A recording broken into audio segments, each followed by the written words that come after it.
Hello, good morning friends. मैं सुजीत लाठर स्टारविल के online platform पर आप सभी का हार्दिक स्वागत करता हूं। जैसा कि आप स्क्रीन पर देख रहे हैं कि हम एचटेट 2021 का जो पेपर हुआ था लेवल फर्स्ट पीआरटी का, उसकी सीडीपी की एजुकेशन साइकोलॉजी के कुछ 30 क्वेश्चंस हैं जो हम डिस्कस करेंगे।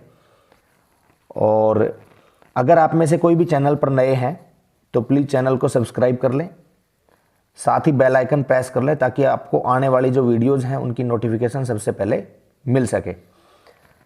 वीडियो को लास्ट तक देखना, अंत तक बने रहना। आपको सीडीपी के जो 30 क्वेश्चंस हैं मैं इस तरीके से कराऊंगा कि आपको इन टॉपिक से रिलेटेड जब भी आप कभी क्वेश्चंस देखेंगे तो आप इजीली उनको सॉल्व कर पाएंगे। तो चलिए स्टार्ट करते हैं वीडियो को। और आज का जो हमारा पहला क्वेश्चन है वो साइकोलॉजी का ये रहा। देखिए, पहला क्वेश्चन है रोरसा शाही डब्बा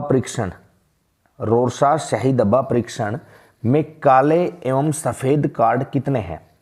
जो रोरसा इंक ब्लड टेस्ट है ये किसने दिया था, तो ये आप सब जानते होंगे कि ये हरमन रोरसा ने दिया था। और इसमें टोटल 10 कार्ड होते हैं। टोटल कितने कार्ड होते हैं? 10। लेकिन हमसे क्वेश्चन क्या पूछा गया है कि इसमें सफ़ेद कार्ड कितने थे।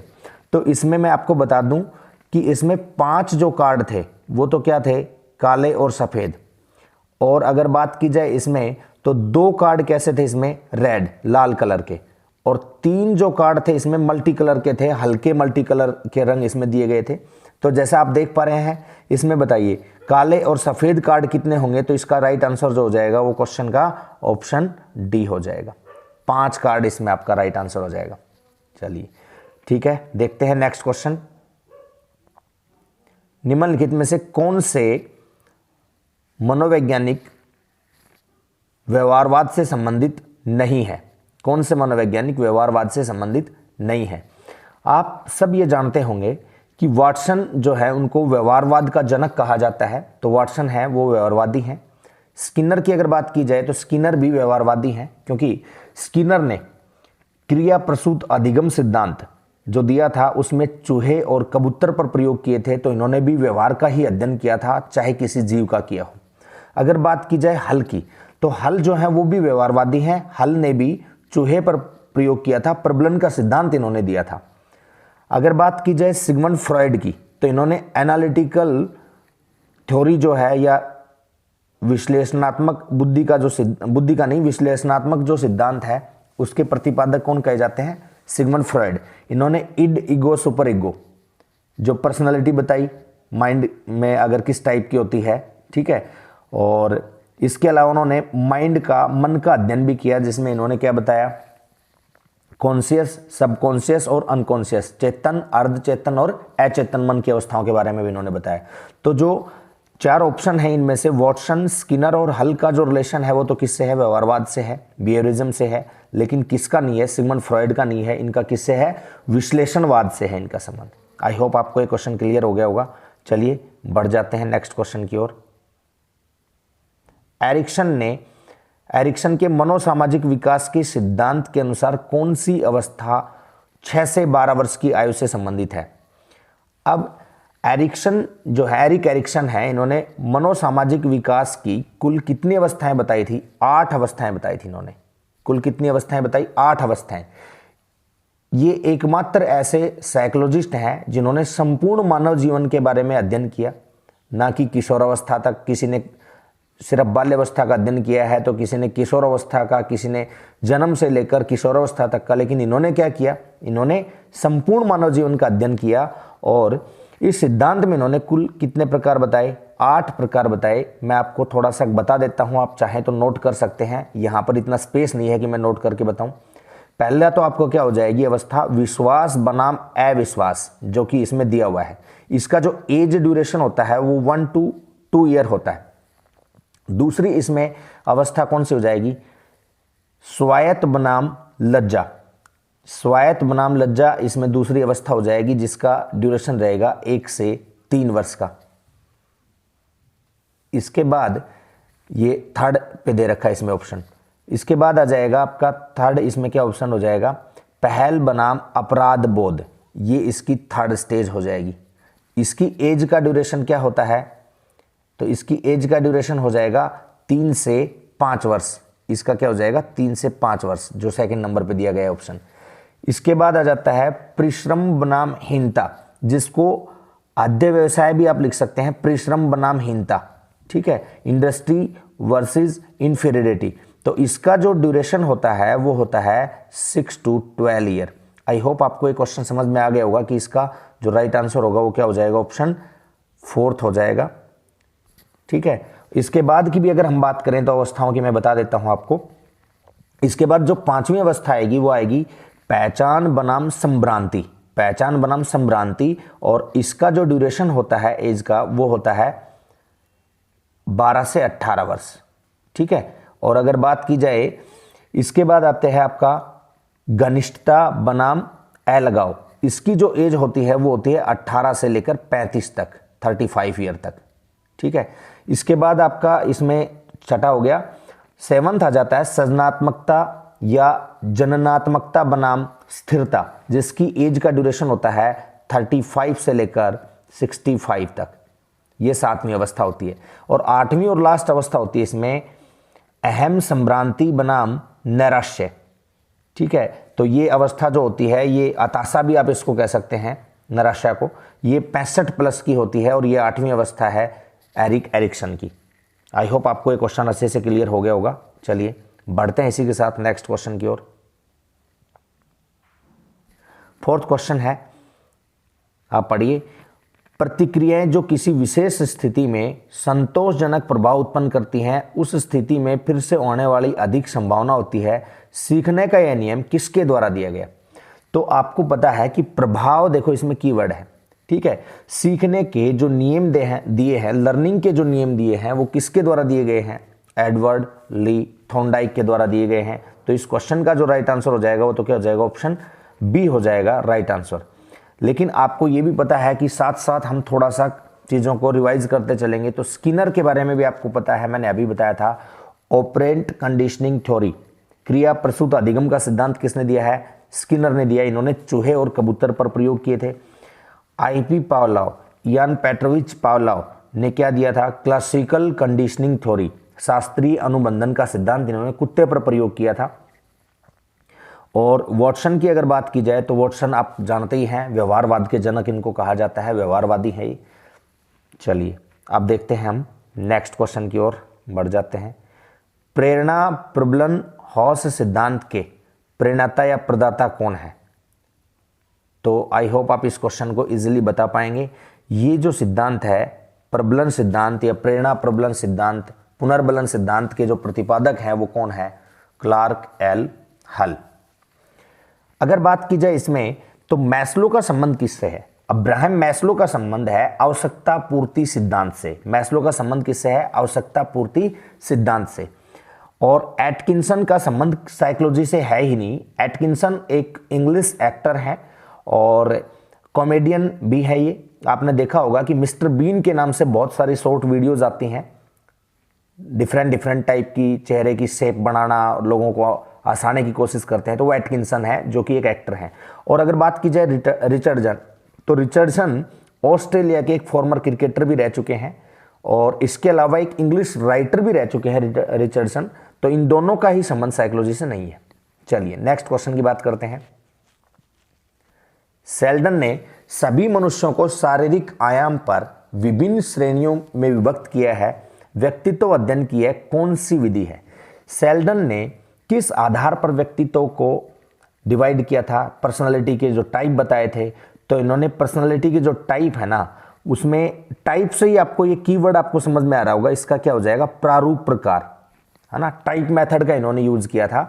और यहां पर मैं आपको बताते हुए चलूं कि शील गुण जो सिद्धांत है, शील गुण विधि है, ट्रेट जो मेथड है, इसके बारे में किसने बताया?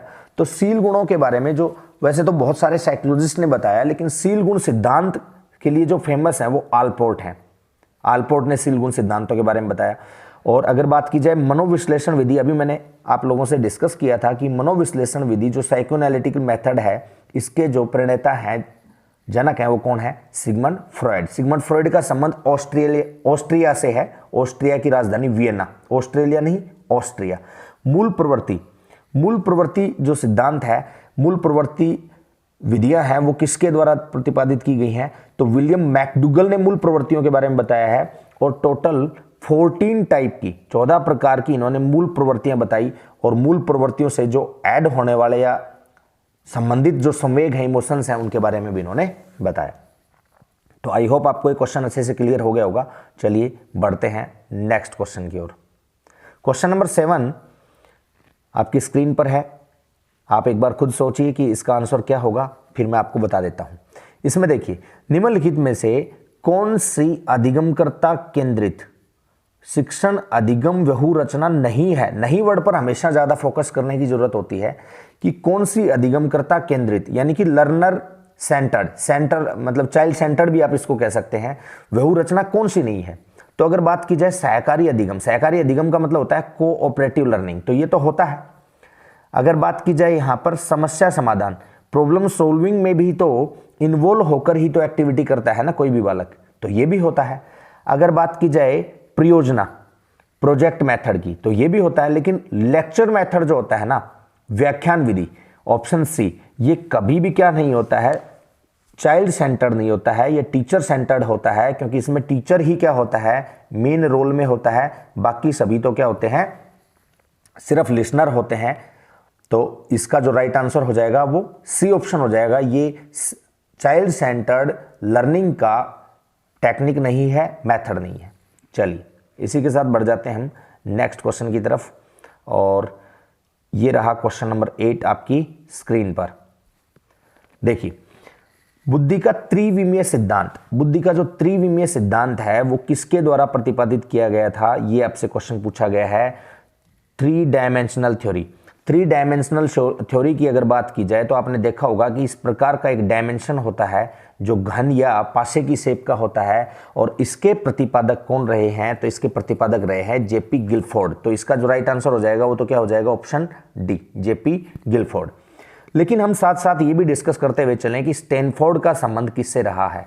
तो स्टैनफोर्ड जो है, इसमें जो बिने स्टैनफोर्ड स्केल, हम बुद्धि परीक्षणों की जहां बात करते हैं तो उसमें स्टैनफोर्ड का रोल आता है, और स्टैनफोर्ड एक विश्वविद्यालय भी है। अगर बात की जाए स्टर्नबर्ग की, तो स्टर्नबर्ग ने ट्राइकिक थ्योरी, जिसको त्रिचापित सिद्धांत हम कह सकते हैं, इसका प्रतिपादन किया था। और इसने इस सिद्धांत के अकॉर्डिंग 3 प्रकार बुद्धि के बताए थे, जिसमें 3 प्रकार कौन से थे?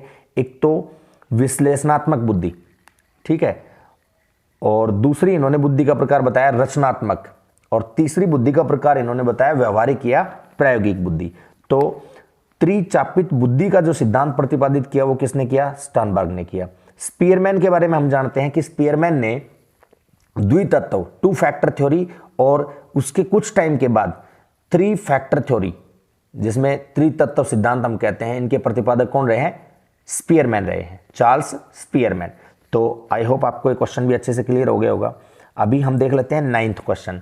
वृद्धि एवं विकास उत्पाद है, ग्रोथ एंड डेवलपमेंट जो है वो किसके प्रोडक्ट हैं? तो हम जानते हैं कि वृद्धि और विकास में हेरिडिटी अनुवांशिकता का रोल भी होता है, और इन्वायरमेंट वातावरण का रोल भी होता है। तो ये दोनों ही ऑप्शन इसके लिए रिस्पॉन्सिबल हैं। तो इसका जो राइट आंसर हो जाएगा वो क्या होगा? ऑप्शन सी, अनुवांशिकता एवं वातावरण दोनों का ही इसमें रोल होता है, या दोनों ही इसके प्रोडक्ट है, उत्पाद है। आई होप आपको ये क्वेश्चन भी अच्छे से क्लियर हो गया होगा। चलिए बढ़ते हैं क्वेश्चन नंबर 10 की ओर। अगर आपको ये वीडियो पसंद आ रही है तो प्लीज़ लाइक और शेयर करना ना भूलें, इससे हमें थोड़ा मोटिवेशन मिलता है। और आप बता सकते हैं किसी भी प्रकार की आपकी कोई क्वेरी है तो आप कमेंट कर सकते हैं। चलिए देखते हैं क्वेश्चन नंबर 10। निम्नलिखित कारकों में से कौन सा बच्चों के शारीरिक विकास को प्रभावित करता है? इनमें से कौन सा जो है वो शारीरिक विकास को प्रभावित करता है? तो पहला ऑप्शन है भौगोलिक वातावरण, ज्योग्राफिकल एनवायरनमेंट। और आप सब जानते हैं कि भौगोलिक वातावरण का प्रभाव हमारे शारीरिक विकास पर निश्चित तौर पर पड़ता है, और इस चीज़ पर पहले भी बहुत सारे रिसर्च हो चुकी हैं। आप सब जानते हैं हम जिस एटमॉस्फेयर में रहते हैं तो हमारा जो शारीरिक विकास है, हमारी शरीर की जो ग्रोथ है वो अलग टाइप की है। अब मान लीजिए कोई साउथ अफ्रीका में रहता है, तो साउथ अफ्रीका में लोगों की हाइट बहुत ज़्यादा क्यों है? उसका कारण कहीं ना कहीं ये भी तो फैक्टर है, साइकोलॉजिकल जो फैक्टर है इन्वायरमेंट है, ज्योग्राफिकल जो इन्वायरमेंट है। और इसके अलावा अगर बात करें जापानीज जो लोग होते हैं, जापानी है, चाइनीज है, उनकी हाइट कम क्यों होती है? तो उसमें भौगोलिक वातावरण का बड़ा रोल होता है। तो ये शारीरिक विकास को प्रभावित करने वाला प्रमुख कारक हुआ। अगर बात की जाए पौष्टिक भोजन की, अगर हमारे भोजन में पौष्टिक तत्वों की, न्यूट्रिएंट्स की कमी होगी तो भी हमारे शारीरिक विकास को प्रभाव पड़ेगा। अगर हमने भोजन पोषण वाला नहीं लिया, कुपोषित भोजन का अगर सेवन किया है तो उसमें कुपोषण दिखाई देता है। और कुपोषित शिकार बच्चों को आपने देखा होगा कि किस टाइप के बच्चे होते हैं, उनको रिकेटस जैसी बीमारियां भी हो जाती हैं। ठीक है, तो पौष्टिक भोजन का भी बड़ा ही अहम रोल होता है। और इसके अलावा आप देख पा रहे हैं एंडोक्राइन ग्लैंड, जिनको हम बोलते हैं अंतःस्रावी ग्रंथियां, अंतःस्रावी ग्रंथियों का भी शारीरिक विकास पर बहुत ही गहरा प्रभाव पड़ता है। इसमें अंतःस्रावी ग्रंथियों में कुछ नेम आपको पता है, पिट्यूटरी ग्लैंड है, ठीक है, इसके अलावा आपका थायराइड ग्लैंड है, एंडोक्राइन ग्लैंड है, ठीक है। तो ये जो ग्रंथियां हैं इनसे भी शारीरिक विकास को बहुत अहम रोल मिलता है। आप देखें एक चीज कि अगर मान लीजिए किसी को थायराइड ग्लैंड या थायराइड की प्रॉब्लम है तो थायराइड ग्लैंड से जो जिस प्रकार के जो रस हैं या जो श्रावण होते हैं उससे जो हमारी बॉडी है उस पर भी इफेक्ट पड़ेगा। अगर बात की जाए पिट्यूटरी ग्लैंड, तो पिट्यूटरी ग्लैंड के बारे में आप जानते हैं कि उससे अधिक हार्मोन्स अगर रिलीज होते हैं, उससे अधिक श्रावण होता है तो हमारी बॉडी पर, ग्रोथ पर भी प्रभाव पड़ता है। तो ये तीनों के तीनों ही जो प्रोडक्ट हैं वो शारीरिक विकास को प्रभावित करने वाले हैं। तो इसका राइट आंसर हो जाएगा ऑप्शन डी। आई होप आपको ये क्वेश्चन बहुत अच्छे से क्लियर हो गया होगा। चलिए बढ़ते हैं नेक्स्ट क्वेश्चन की ओर, और ये रहा आपकी क्वेश्चन नंबर 11 आपकी स्क्रीन पर। निम्नलिखित में से कौन सा एक जन्मजात अभिप्रेरक नहीं है? तो जो जन्मजात अभिप्रेरक नहीं है उसको आप पहचान सकते हैं। भूख जो है, प्यास है, नींद है, दर्द परिहार है, पेन है, ये हमारे जन्मजात प्रेरक होते हैं। इन चीज़ों के लिए हमें बाहर से कहीं पर भी कुछ मोटिवेशन की ज़रूरत नहीं होती, बाहर से सीखने की ज़रूरत नहीं होती, और ये हमारे अपने अंदर, शरीर के अंदर ही होते हैं और हम इन चीज़ों को महसूस कर सकते हैं। तो इसमें क्या आएगा? उपलब्धि। ये क्या है? बाह्य अभिप्रेरक है, किसी चीज़ को क्या कर देना? अचीवमेंट देना। ये सेकेंडरी है और ये तीनों के तीनों क्या है? प्राइमरी है। ये तीनों प्राइमरी है और ऑप्शन डी जो है ये सेकेंडरी है। तो इस क्वेश्चन का राइट आंसर होगा ऑप्शन डी। नेक्स्ट क्वेश्चन है क्वेश्चन नंबर 12। सजा से बचने के लिए आज्ञाकारिता की अवस्था को कोहलबर्ग के नैतिक विकास के सिद्धांत में किस सत्र में सम्मिलित किया गया है? तो आप देखिए, कोहलबर्ग ने नैतिक विकास के जो सिद्धांत है इसमें कितने सत्र बताए हैं? टोटल 3 सत्र बताए हैं। इसमें पहला कौन सा है? ये पहला है, पूर्व पारंपरिक नैतिकता, प्री कन्वेंशनल मोरलिटी या लेवल आप इसको कह सकते हैं। और दूसरा क्या हो जाएगा इसमें जो सीक्वेंस में दिया हुआ है? पारंपरिक नैतिकता, कन्वेंशनल मोरलिटी। और तीसरा इसका सत्र क्या है? उत्तर पारंपरिक नैतिकता, पोस्ट कन्वेंशनल मोरलिटी। 3 तो इन्होंने क्या बताए हैं? लेवल बताए हैं। और 6 इसमें इन्होंने क्या बताई है? स्टेज बताई है। तो जो पहला है, इस पहले की जो 2 स्टेज होती हैं वो कौन सी हैं? पहली तो है एक आज्ञाकारिता और दंड अभिविन्यास। पहली तो क्या है इसमें? आज्ञाकारिता और दंड अभिविन्यास की अगर बात की जाए तो क्वेश्चन भी तो यही पूछा है हमें, आज्ञाकारिता की अवस्था। तो ये किस में आएगी? तो इस क्वेश्चन का जो राइट आंसर हो जाएगा वो तो क्या हो जाएगा? ऑप्शन फर्स्ट हो जाएगा, क्योंकि इसमें जो पहली स्टेज होती है उसका नेम क्या इन्होंने दिया है? आज्ञाकारिता एवं दंड अभिविन्यास। इसकी जो दूसरी स्टेज की अगर हम बात करें तो दूसरी स्टेज का इन्होंने नेम दिया है, इसको हम कह सकते हैं मतलब विनिमय, निम्नक्ति अभिविन्यास या व्यक्तिवाद, हम इसको कह सकते हैं दूसरी स्टेज को। ठीक है, तो ये तो इसकी 2 स्टेज हो गई। और सेकंड जो है इसकी 2 स्टेज कौन सी होती हैं? Being a good child, good girl, है ना, तो अच्छा लड़का या लड़की बनने की का अभिविन्यास है। और दूसरी इसमें क्या हो जाती है? कानून व्यवस्था अभिविन्यास हो जाती है सेकंड वाले में। और थर्ड जो है इसमें 2 कौन सी हो जाती हैं? तो थर्ड वाले में 2 हो जाएंगी। इसमें पहली तो हो जाएगी सामाजिक अनुबंधन के बारे में, और दूसरी क्या हो जाएगी? इसमें हो जाएगी सार्वभौमिक नैतिकता के बारे में। तो ये इसकी 6 स्टेज होती हैं। तो आप क्वेश्चन का आंसर तो समझ पा रहे होंगे, इसमें पहला होगा। चलिए नेक्स्ट क्वेश्चन देख लेते हैं, क्वेश्चन नंबर 13। ये रहा आपकी स्क्रीन पर। निम्नलिखित में से कौन सा विकास का एक सिद्धांत नहीं है? विकास का सिद्धांत कौन सा नहीं है? तो डेवलपमेंट में अंतर संबंधों का सिद्धांत होता है, प्रिंसिपल ऑफ इंटररिलेशन बिल्कुल होता है। भिन्नता का सिद्धांत भी होता है, प्रिंसिपल ऑफ वेरिएशन। भिन्नता का सिद्धांत किसने दिया है? तो इसमें डार्विन और लेमार्क का भी नाम आता है, भिन्नता के सिद्धांत के बारे में इन्होंने बताया है।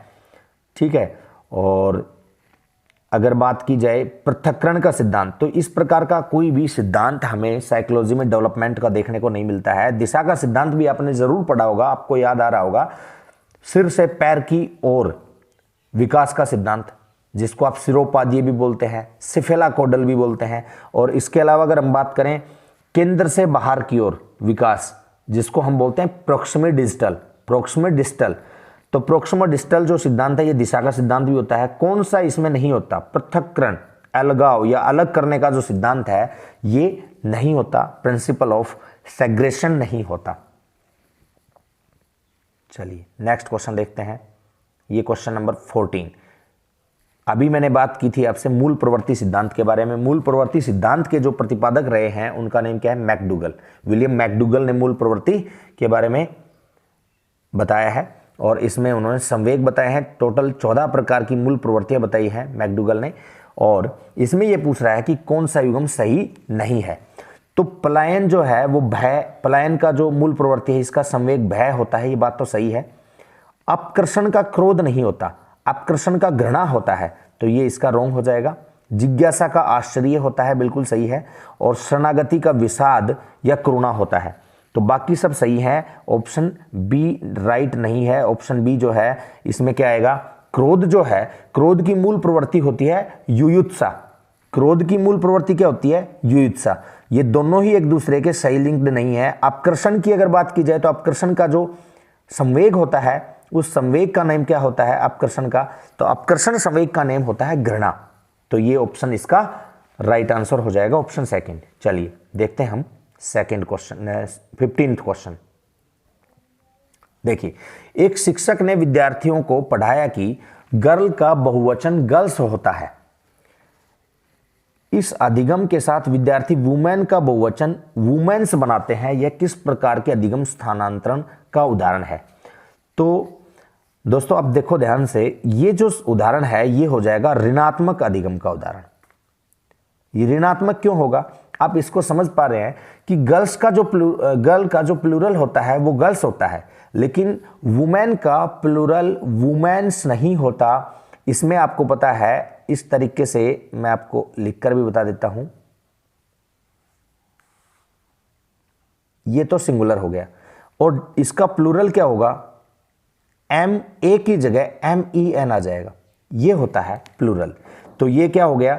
अगर हमारा पहले से सीखी हुई जो नॉलेज है वो किसी दूसरी चीज में क्या करे, अगर किसी दूसरी चीज में हमें वो सीखने में मदद करने के बजाय हमें क्या करे? नुकसान करे, तो वो क्या होता है? नकारात्मक, नेगेटिव। अब गर्ल का अगर हमने देखा था तो गर्ल का तो क्या बन गया था? गर्ल्स बन गया था। अब इसी के अकॉर्डिंग इसमें किया तो इसमें तो ये नुकसान ही पहुंचा रहा है ना। तो इसका मतलब क्या हुआ? ये किस प्रकार का लर्निंग ट्रांसफर है? ऋणात्मक, नेगेटिव लर्निंग ट्रांसफर। इसका राइट आंसर होगा ऑप्शन बी। पॉजिटिव कब होता? जब मान लीजिए हमें गर्ल्स का पूछा है और इसी टाइप का सेम ही हमें हेल्प मिलता। गर्ल्स का पूछा है और इसके बाद मान लीजिए आवर का पूछ लेता, आवर, तो आवर का हम क्या करते? आवर्स, और ये क्या हो जाता? फिर पॉजिटिव हो जाता। शून्य क्या होता है? जब ना ही तो जो पास्ट की या पहले का सीखा हुआ ज्ञान है वो आपकी मदद करता हो और ना ही आपको कोई नुकसान पहुंचाता हो, हानि करता हो, तो वो क्या होता है? शून्य। अधिगम स्थानांतरण, लर्निंग ट्रांसफर जो है वो किसके द्वारा दिए गए थे? ये बहुत इंपॉर्टेंट एक क्वेश्चन बन जाता है, तो आप ध्यान रखना। लर्निंग ट्रांसफर जो है वो किसके द्वारा प्रतिपादित किए गए थे? एडवर्ड ली थॉर्नडाइक के द्वारा। थॉर्नडाइक ने ही सीखने के भी नियम दिए हैं और थॉर्नडाइक ने ही क्या किया है? लर्निंग ट्रांसफर बताए हैं। ठीक है, चलिए देखते हैं अब नेक्स्ट क्वेश्चन। ये रहा क्वेश्चन नंबर 16 आपकी स्क्रीन पर देखिए। बच्चों में सृजनात्मकता का विकास करना विकास के किस आयाम से संबंधित है? सृजनात्मकता, क्रिएटिविटी की बात हो रही है, तो सृजनात्मकता का जो विकास करना है वो किस आयाम से संबंधित है? तो आप सब जानते हैं कि क्रिएटिविटी जो है वो हमारे अंदर कहां से डेवलप होती है? तो माइंड से। तो ये सिंपल सा क्वेश्चन हो जाएगा, और ये हमारे किस विकास से संबंधित है? मानसिक आयाम से संबंधित है, मेंटल डायमेंशन से। ठीक है, शारीरिक से नहीं होगा, सामाजिक नैतिक। अगर किसी फिजिकल पॉइंट की बात की जाती है कि कोई व्यक्ति है शरीर से वो इस प्रकार के प्रदर्शन को कर सकता है तो शारीरिक आयाम हो जाता। और समाज के बारे में अगर बात होती कि कोई व्यक्ति एक्सट्रोवर्ट है, बहिर्मुखी है, तो वो सामाजिक हो जाता। और कॉलबर्ग के बारे में अभी मैंने आपको एक क्वेश्चन बताया ही था नैतिकता के बारे में। चलिए नेक्स्ट क्वेश्चन देखते हैं। ये रहा क्वेश्चन नंबर 17 आपकी स्क्रीन पर। निम्नलिखित में से कौन सी व्यक्तित्व मापन की एक प्रक्षेपी तकनीक है? प्रोजेक्टिव टेक्निक है। प्रोजेक्टिव टेक्निक मतलब जिस चीज को आप प्रोजेक्टिव मतलब देख सकते हैं, सामने सब कुछ करके देख सकते हैं। तो इसमें बहुत ही सिंपल क्वेश्चन है, प्ले एंड ड्रामा। खेल और ड्रामा जो है वो प्रोजेक्टिव टेक्निक है। साक्षात्कार है, इंटरव्यू मेथड है, या ऑटोबायोग्राफी है, ऑब्जर्वेशन है, ये क्या होंगे? नॉन प्रोजेक्टिव टेक्निक्स में आएंगे। चलिए नेक्स्ट क्वेश्चन है आपका क्वेश्चन नंबर 18। बुद्धि का आर्मी अल्फा परीक्षण एक प्रकार का कैसा परीक्षण है? तो देखिए, बुद्धि के जो टेस्ट होते हैं वो दो टाइप के होते हैं, व्यक्तिगत बुद्धि परीक्षण और सामूहिक बुद्धि परीक्षण। तो सामूहिक बुद्धि परीक्षण का ये प्रकार है, लेकिन सामूहिक बुद्धि परीक्षण में ये प्रकार कैसा है? तो इसमें हमने जब बुद्धि का टॉपिक किया था तो आपको प्लेलिस्ट मिल जाएगी। अगर आप एस्टेट की तैयारी कर रहे हैं तो एस्टेट के लिए आपको रीजनिंग की जरूरत अगर है तो रीजनिंग की लगभग 70 वीडियोज मैंने अपलोड कर रखी हैं चैनल पर, उनको आप प्लेलिस्ट में विजिट करके देख सकते हो। और सभी कंप्लीट वीडियोस देखने की जरूरत नहीं है, जिस भी टॉपिक की आपने स्टार्टिंग की वीडियोस देख ली, सिंगल वीडियो, यानी कि टोटल 15 से 20 वीडियोस, तो आपके 10 क्वेश्चंस जो रीजनिंग के आएंगे उनसे बाहर नहीं आएंगे। अगर बात की जाए साइकोलॉजी की भी मैंने बहुत सारे टेस्ट यहां पर अपलोड कर रखे हैं, प्लेलिस्ट आप एक बार विजिट करके जरूर देख लीजिएगा। तो आर्मी अल्फा टेस्ट की अगर बात की जाए तो देखो ए से आप ध्यान रखें ए ग्रेड के अधिकारी और बी से आप ध्यान रखें बी ग्रेड के। तो अल्फा वर्ड से आपको ध्यान रखना है कि ये अधिकारियों के लिए होता था, और अधिकारी जो होते हैं वो अनपढ़ तो होते नहीं है, पढ़े लिखे होते हैं। अधिक पढ़े लिखे लोगों को अधिकारी बनाया जाता है। तो ये क्या है? शाब्दिक तो है ये, और कैसा है? सामूहिक बुद्धि परीक्षण है। तो इसका जो राइट आंसर हो जाएगा वो क्या हो जाएगा? Option A. अशाब्दिक सामूहिक बुद्धि परीक्षण का जो अगर एग्जाम्पल की बात करें तो आर्मी बीटा टेस्ट की अगर बात की जाए तो क्या हो जाएगा? शाब्दिक सामूहिक बुद्धि परीक्षण। अशाब्दिक नहीं, अशाब्दिक सामूहिक बुद्धि परीक्षण। ये प्रथम विश्व युद्ध के समय जो बहुत सारे सैनिकों की भर्ती के लिए किया गया था, जो पढ़े लिखे नहीं थे बहुत सारे ग्रुप में, तो इसलिए इसको क्या कहा जाता है? अशाब्दिक सामूहिक बुद्धि परीक्षण। चलिए नेक्स्ट क्वेश्चन की ओर बढ़ जाते हैं। अधिगमकर्ता की अभिवृत्ति, अभिरुचि, उपलब्धि एवं अधिगम शैली में अंतर कौन सी विभिन्नताओं का द्योतक है? ठीक है, कौन सी विभिन्नताएं ये बताती हैं? किस चीज के बारे में? अभिवृत्ति। अधिगमकर्ता कौन होता है? लर्नर की अभिवृत्ति है, एटीट्यूड है, उसकी इंटरेस्ट की बात की जाए, उपलब्धि और अधिगम शैली, लर्निंग के जो मेथड हैं उनमें जो डिफरेंसेस हैं लर्निंग स्टाइल में, वो उस चीज को कौन रिप्रेजेंटेट करता है यहाँ पर, ये हमें बताना है। तो इस क्वेश्चन का जो राइट आंसर हो जाएगा, आप सब जानते हैं कि जैसा लर्नर होता है सभी में अलग अलग प्रकार की ये विभिन्नताएं होती हैं। कोई स्लो लर्नर है, कोई फास्ट लर्नर है, तो किसी को पढ़ने की जो लॉजिकल टेक्निक है वो अधिक पसंद होती हैं, किसी का पढ़ने का अलग ढंग होता है, कोई चीज़ों को लिखकर समझकर करता है। तो कई बार बहुत सारी चीज़ें हैं। तो ये किस प्रकार का डिफरेंसेस होते हैं? पर्सन टू पर्सन वेरी करते हैं। ये सब में अलग अलग हो गई ना, सब में अलग अलग प्रकार की तो रुचियां होंगी, सब में अलग अलग प्रकार की एटीट्यूड होंगे, और सबकी उपलब्धि अलग अलग होगी, सबकी लर्निंग स्टाइल अलग अलग होगी। तो ये क्या होगा? Individual differences. राइट ऑप्शन हो जाएगा डी। चलिए क्वेश्चन नंबर 20। एक छोटी बालिका प्रतिदिन अपनी गुड़िया के कपड़े बदलती है। छोटी बालिका प्रतिदिन अपनी गुड़िया के कपड़े बदलती है। पियाजे के संज्ञानात्मक विकास के सिद्धांत के अनुसार उस बच्चे में यह जो सिद्धांत है ये क्या कहलाता है?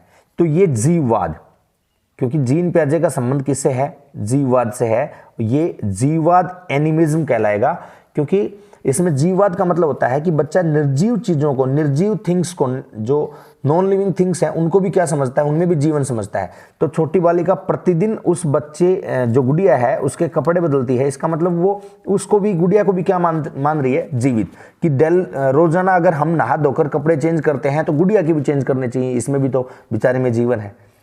और साथ साथ थोड़ा सा मैं यहाँ पर बता दूं, व्यवहारवाद, इसमें व्यवहारवाद की अगर बात की जाए, बिहेवियरिज्म की बात की जाए तो इसका संबंध वाटसन से है। कंस्ट्रक्टिविज्म, रचनावाद का संबंध की अगर बात की जाए तो इसका संबंध भी जीन पियाजे से ही है। जीन पियाजे और वाइगोस्की कंस्ट्रक्टिविस्ट रहे हैं। और रचनावाद के अलावा अगर हम बात करें यहाँ पर मानववाद, ह्यूमनिज्म, तो इसमें कार्ल रोजर्स हैं, बहुत सारे साइकोलॉजिस्ट हैं जिनका संबंध किससे रहा है, मानववाद से रहा है। इस क्वेश्चन में राइट आंसर होगा ऑप्शन डी। क्वेश्चन नंबर 21, अधिगम का अंतःदृष्टि सिद्धांत, इनसाइट थ्योरी। इनसाइट थ्योरी जो है इसके प्रतिपादक कौन रहे हैं, तो इसके प्रतिपादक रहे हैं गेस्टाल्टवादी। गेस्टाल्टवादी कौन कौन रहे हैं, तो गेस्टाल्टवादियों में कोफा, कोहलर, वर्दीमर, 3 नेम तो आप जानते ही हैं। ध्यान रखिएगा, कर्ट लेविन जिन्होंने फील्ड थ्योरी का प्रतिपादन किया था वो भी क्या है, गेस्टाल्टवादी हैं। और इस सिद्धांत का जो दूसरा नाम है वो क्या होगा, गेस्टाल्ट सिद्धांत, क्योंकि गेस्टाल्टवादियों ने इसको प्रतिपादित किया था। अगर बात की जाए यहां पर, अभी मैंने जिक्र किया था रचनात्मक सिद्धांत, तो इसका संबंध किससे है, जीन पियाजे से है। सामाजिक अधिगम सिद्धांत, सोशल लर्निंग थ्योरी, सामाजिक अधिगम सिद्धांत की अगर बात की जाए तो सामाजिक अधिगम सिद्धांत का संबंध है अल्बर्ट बांडुरा से। अल्बर्ट बांडुरा ने, जिसने जीवित जोकर, और इसके अलावा अगर हम बात करें उसमें उन्होंने बेबी डॉल पर प्रयोग किया था। तो सामाजिक अधिगम सिद्धांत का संबंध किससे है, आपको पता चल गया, अल्बर्ट बांडुरा। और अभिप्रेरणा सिद्धांत, अभिप्रेरणा सिद्धांत मोटिवेशन जो थ्योरी है इसके प्रतिपादक कौन रहे हैं, तो अभिप्रेरणा जो सिद्धांत है इसके प्रतिपादक रहे हैं मैस्लो, अब्राहम मैस्लो। चलिए क्वेश्चन नंबर 22, ब्रूनर के संज्ञानात्मक विकास के सिद्धांत के अनुसार कौन सी चिंतन की एक विधि नहीं है, तो आप सब देख पा रहे हैं सक्रियता, सक्रियता चिंतन की विधि होती है। दृश्य प्रतिमा भी चिंतन की विधि होती है, और सांकेतिक, ठीक है। तो इसमें आप देखिए इनएक्टिव है, आइकॉनिक है और सिंबॉलिक है, लेकिन न्यूमेरिक नहीं होती। तो इसका राइट आंसर जो हो जाएगा क्या होगा, ऑप्शन सेकंड। अंकिक या न्यूमेरिक जो है वो ब्रूनर के संज्ञानात्मक विकास सिद्धांत के अनुसार चिंतन की विधि नहीं है। चलिए इसी के साथ बढ़ जाते हैं हम नेक्स्ट क्वेश्चन की ओर। क्वेश्चन नंबर 23 है आपकी स्क्रीन पर। मोहन का व्यक्तित्व एवं बुद्धि लब्धि सोहन से भिन्न है। मोहन का व्यक्तित्व और बुद्धि लब्धि सोहन से क्या है, डिफरेंट है, भिन्न है। तो ये भिन्नताएं क्या कहलाती हैं, तो ये इंटर इंडिविजुअल डिफरेंसेस कहलाती हैं, अंतर व्यक्तिक भिन्नताएं कहलाती हैं, अंतर्व्यक्तिक बुद्धि की विभिन्नताएं हैं। तो ये क्या हो जाएगा, ऑप्शन फर्स्ट इसका राइट आंसर हो जाएगा। चलिए नेक्स्ट क्वेश्चन की ओर देख लेते हैं हम। क्वेश्चन नंबर 24, निम्नलिखित में से कौन सा कार्य टॉरेंसन के सृजनात्मक परीक्षण से संबंधित नहीं है। टॉरेंसन एक साइकोलॉजिस्ट हैं, उन्होंने क्या किया था, सृजनात्मक परीक्षण जिसको हम कह सकते हैं क्रिएटिविटी के टेस्ट इन्होंने दिए थे। और क्रिएटिविटी टेस्ट में इन्होंने क्या नहीं किया था, ये हमसे पूछा है, इससे संबंधित क्या नहीं है। तो इन्होंने असाधारण उपयोग संबंधी कार्यों के बारे में परीक्षण दिया।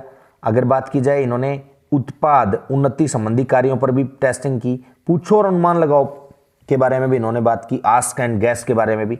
लेकिन इन्होंने युग्मों के नवीन संबंध, युग्म मतलब जोड़े जो होते हैं उनका नए संबंध के बारे में कोई बात नहीं की। और वैसे भी किसी भी प्रकार के जोड़े का नया जो संबंध होता है उसमें कहीं पर भी क्रिएटिविटी दिखाई नहीं देती। तो इस क्वेश्चन का जो राइट आंसर हो जाएगा वो क्या होगा, ऑप्शन सेकंड।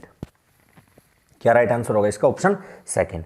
चलिए इसी के साथ बढ़ जाते हैं नेक्स्ट क्वेश्चन की ओर। और ये रहा क्वेश्चन नंबर 25 आपकी स्क्रीन पर। निम्नलिखित में से कौन सा सहकारी अधिगम कोऑपरेटिव लर्निंग का प्रोडक्ट नहीं है। कोऑपरेटिव लर्निंग का प्रोडक्ट इनमें से कौन सा नहीं है, तो कोऑपरेटिव लर्निंग में विद्यार्थियों की अंतःक्रिया, स्टूडेंट का जो इंटरेक्शन है वो जरूरी होता है। अन्योन्य श्रेष्ठता की अगर बात की जाए तो इसका मतलब होता है इंटरडिपेंडेंस की भी जरूरत होती है, बिल्कुल वो एक दूसरे पर आश्रित हो सकते हैं। व्यक्तिक एवं सामूहिक जिम्मेदारी ये भी होती है, लेकिन बड़ा समूह ये बिल्कुल गलत होगा। इस क्वेश्चन का आंसर क्या बनेगा, ऑप्शन 1 फर्स्ट बनेगा। क्यों, क्योंकि कोऑपरेटिव लर्निंग के लिए बहुत बड़े ग्रुप की जरूरत नहीं है। छोटा ग्रुप है, मीडियम ग्रुप है, तब भी काम चल सकता है। तो बहुत बड़े ग्रुप की होने की जो है नेसेसिटी, ये इसका एक तत्व प्रोडक्ट नहीं है। तो इसका राइट आंसर ऑप्शन फर्स्ट होगा। क्वेश्चन नंबर 26 देख लीजिएगा। एक शिक्षक द्वारा विद्यार्थियों के एक समूह पर प्रशासित बालक अंतर्बोध परीक्षण CAT, सीएटी के प्रतिपादक कौन है? Child appreciation test, CAT. CAT से आप ध्यान रखेंगे कैट। कैट कैसी होती है? व्हाइट और ब्लैक देखी होगी आपने, रेड येलो तो देखी नहीं होगी। तो कैट, कैट के जो कैट से हमें ध्यान आएगा ब्लैक एक वर्ड, ठीक है। तो इसके प्रतिपादक कौन है? Leopold black. कौन है इसके प्रतिपादक? ब्लैक जिसमें आता है, लियोपोल्ड ब्लैक इसके प्रतिपादक रहे हैं चाइल्ड एप्रिसिएशन टेस्ट के। और ये किस टाइप का टेस्ट है तो आपको ये पता होगा, ये व्यक्तित्व पर्सनालिटी मेजरमेंट के लिए टेस्ट उपलब्ध किया जाता है, ठीक है। तो चलिए नेक्स्ट क्वेश्चन की ओर बढ़ जाते हैं। क्वेश्चन नंबर 27, संकेत भाषा। संकेत भाषा जो साइन लैंग्वेज है वो किसके लिए यूज की जाती है? तो आई होप आप इस क्वेश्चन को तो इजीली समझ ही पा रहे होंगे। जो संकेत भाषा है, हाथों से, आपने टीवी पर भी कई बार न्यूज़ देखे होंगे, तो उसमें संकेतों के प्रयोग के माध्यम से समाचार वगैरह हैं वो शो किए जाते हैं। तो किस प्रकार के लोगों के लिए होते हैं? तो ये होते हैं श्रवण असमर्थ, हियरिंग डिसेबल जो लोग होते हैं ना, उनके लिए। जो सुन नहीं सकते उन्हीं को तो संकेतों से समझाया जाएगा। तो इसका राइट आंसर होगा ऑप्शन फर्स्ट। और दृश्य असमर्थ के लिए क्या यूज किया जाता है? ब्रेल लिपि। ब्रेल लिपि का यूज किया जाता है जिसमें जो अक्षर हैं या तो उभरे हुए होते हैं बाहर, मतलब उनकी जो बुक्स में है, या फिर अंदर धसे होते हैं, गड्ढेदार होते हैं। चलिए नेक्स्ट क्वेश्चन है, बुद्धि का समूह कारक सिद्धांत। समूह कारक सिद्धांत जो है वो किसके द्वारा प्रतिपादित किया गया था? 1938 में थर्स्टन के द्वारा प्रतिपादित किया गया था। तो इस क्वेश्चन का जो राइट आंसर हो जाएगा वो क्या होगा? Option second. किसके द्वारा प्रतिपादित किया गया था? थर्स्टन के द्वारा, ठीक है। और थर्स्टन के इस सिद्धांत का एक नेम और भी है, PMA, प्राइमरी मेंटल एबिलिटीज, प्राथमिक मानसिक योग्यताएं। इन्होंने कुल 13 प्रकार की प्राथमिक मानसिक योग्यताएं बताई थी और इनमें से भी 7 प्रमुख बताई थी, जिनके बारे में मैंने आप लोगों से डिस्कस भी कर रखा है। तो क्या हो जाएंगे? देखो ये मैं बता देता हूं, SNVWMRP। इनसे आप इनकी 7 प्रकार की मेंटल जो एबिलिटीज हैं, प्राइमरी मेंटल एबिलिटीज हैं, इनको ध्यान रख सकते हैं। ऐसे क्या हो जाएगा? Spatial ability, numerical ability, word, इसको हम कहेंगे verbal ability, word ability, memory ability, ठीक है, और रीजनिंग एबिलिटी और परसेप्चुअल एबिलिटी। तो ये टोटल 7 प्रकार की एबिलिटीज इन्होंने बताई हैं। अगर बात की जाए इसमें थॉर्नडाइक का संबंध, थॉर्नडाइक ने क्या दिया था? तो थॉर्नडाइक ने दिया है इसमें बहु तत्व सिद्धांत। बुद्धि का कौन सा सिद्धांत? बहुतत्व सिद्धांत। सीखने के नियम भी दिए हैं और थॉर्नडाइक के बारे में मैंने आपको अभी बताया भी था कि इन्होंने लर्निंग ट्रांसफर भी दिए हैं। स्पीयरमैन ने क्या दिया? द्वितत्व सिद्धांत और त्रितत्व सिद्धांत। एक तत्व सिद्धांत की अगर बात की जाए यूनिफैक्टर थ्योरी की, तो वो किसने दिया? अल्फ्रेड बिने ने। और थॉमसन की अगर बात करें हम, तो थॉमसन ने सैंपलिंग थ्योरी, थॉमसन ने कौन सी थ्योरी दी? सैंपलिंग थ्योरी, जिसको प्रतिदर्श सिद्धांत, प्रतिदर्श, बुद्धि का प्रतिदर्श सिद्धांत के प्रतिपादक कौन है? तो वो है जे थॉमसन। तो आई होप आपको ये क्वेश्चन भी अच्छे से क्लियर हो गया होगा। चलिए बढ़ते हैं नेक्स्ट क्वेश्चन की ओर। बेसल आयु। बेसल आयु किसके मापन से संबंधित है? तो बेसल आयु जो होती है, पहले तो ये 2 वर्ड यूज किए जाते हैं, एक तो होती है बेसल आयु, एक होती है टर्मिनल एज। एक होती है बेसल एज, एक होती है टर्मिनल एज।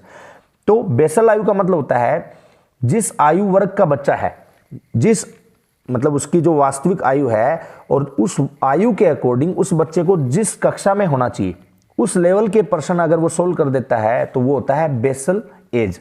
और जिस आयु का बच्चा है उस आयु में जिस कक्षा में उसको होना चाहिए उस कक्षा में उस आयु वर्ग के क्वेश्चंस को बच्चा अगर सोल्व नहीं कर पाता है तो उसको बोलते हैं टर्मिनल एज। बेसल एज क्या हो गई? जिस आयु का वर्ग का बच्चा है उस आयु वर्ग का क्वेश्चन वो सोल्व कर पाता है तो वो बेसल एज हो गई, और जिस आयु वर्ग का बच्चा है उसके क्वेश्चन वो सोल्व नहीं कर पाता तो क्या हो गई? टर्मिनल एज हो गई। और बेसल आयु का जो संबंध है वो किसके मापन से है? तो आपको ये पता चल ही गया हो कि क्वेश्चन सोल्व करने का मतलब हो गया कि हम उसमें कहीं ना कहीं बुद्धि लब्धि के बारे में बात करते हैं, तो बुद्धि का ही ये क्या हो गया? एक प्रकार का मापन से संबंधित है। क्या हो जाएगा ये? बुद्धि, इंटेलिजेंस मेजरमेंट के लिए। इंटेलिजेंस मेजरमेंट के लिए जो IQ, इंटेलिजेंस कोशेंट की अगर बात की जाए तो उसका बुद्धि लब्धि का फॉर्मूला अलग है, लेकिन मैं यहां पर जिन टर्म की बात कर रहा हूं वो आप समझ पाए होंगे। डिस्ग्राफिया है एक। डिस्ग्राफिया क्या है? तो डिस्ग्राफिया जो है वो एक प्रकार की क्या है? लर्निंग डिसेबिलिटी है, लेकिन किस टाइप की डिसेबिलिटी है? लर्निंग डिसेबिलिटीज में ये राइटिंग डिसेबिलिटी होती है, डिस्ग्राफिया। ग्राफ ग्राफ मतलब बनाने से संबंधित, लिखने से संबंधित हो गया। तो इसका जो राइट आंसर होगा वो क्या हो जाएगा? Option second. अगर बात की जाए पठन अक्षमता की बात की जाए तो ये क्या हो जाएगा? डिसलेक्सिया। रीडिंग डिसेबिलिटी की अगर बात की जाए तो क्या हो जाएगा? डिसलेक्सिया। सा को वाज पढ़ना, ऐसे डब्लू को WAS पढ़ना, इस टाइप की जो लर्निंग डिसेबिलिटी है वो किस में पाई जाती है? डिसकैलकुलिया में। और गणितीय अक्षमता की अगर मैं बात करूं तो गणितीय अक्षमता में वर्बल डिसकैलकुलिया, लेक्सिकल डिसकैलकुलिया, तो इस टाइप के जो होते हैं ना, ग्राफिकल डिसकैलकुलिया, ये क्या होते हैं? गणितीय अक्षमता से संबंधित है। ठीक है, आई होप आपको ये जो क्वेश्चंस हैं वो अच्छे से समझ आए होंगे। और अगर आपने लास्ट तक ये वीडियो देखी है तो आप बताएं कमेंट करके कि आपको ये सेशन कैसा लगा।